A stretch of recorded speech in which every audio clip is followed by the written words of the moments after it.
নষ্ট হচ্ছে পরিবেশের ভারসাম্য, তাই পরিবেশের ভারসাম্য রক্ষায় জরুরি বৃক্ষরোপণ। বুধবার রাজধানী ডক্টর বি.আর. আম্বেদকর উচ্চ বিদ্যালয়ে বৃক্ষরোপণ অনুষ্ঠানে কথা বললেন আগরতলা পৌর নিগমের মেয়র তথা বিধায়ক দীপক মজুমদার।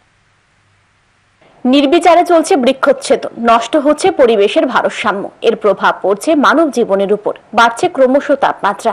তাই এর থেকে বাঁচার একমাত্র উপায় বৃক্ষরোপণ। তাই বড় মহোৎসবকে সামনে রেখে চলছে বিভিন্ন জায়গায় বৃক্ষরোপণ কর্মসূচি।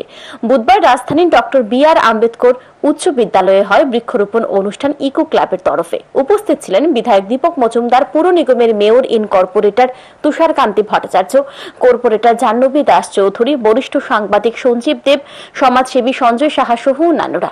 বিধায়ক এদিন বলেন, সরকার বৃক্ষরোপণে জোর দিয়েছে। আমার আশা থাকবে পরিবেশের ভারসাম্য রক্ষা করতে বৃক্ষরোপণ অত্যন্ত জরুরি। আজকে আমাদের সারা বিশ্বে এখন সবথেকে প্রয়োজনীয় বিষয়, এবং আমাদের ভারত সরকার, আমাদের রাজ্য সরকার এবং আমরা প্রত্যেকেই বৃক্ষরোপণে জোর দিয়েছি। আমাদের প্রধানমন্ত্রী মোদীজি বলেছে এখন থেকে এক মাকে নাম, মানে আমরা একটা বৃক্ষরোপণ করব, মার নামে করবো। যেমন মাকে আমরা যে শ্রদ্ধা করি, যেভাবে যত্ন করি, সেভাবে আমরা গাছকে যাতে যত্ন করতে পারি, সেই কারণে মার নামে এক একটা বৃক্ষ আমরা এখন প্রতিদিনই আমরা প্রতি জায়গায় রোপণ করার চেষ্টা করব, প্রত্যেক ব্যক্তি। এদিন স্কুল চত্বরে অতিথিরা বৃক্ষরোপণ করেন। সচেতন মহলের মতে শুধু বৃক্ষরোপণ করলেই হবে না, বড় না হওয়া পর্যন্ত গাছকে পরিচর্যা করতে হবে।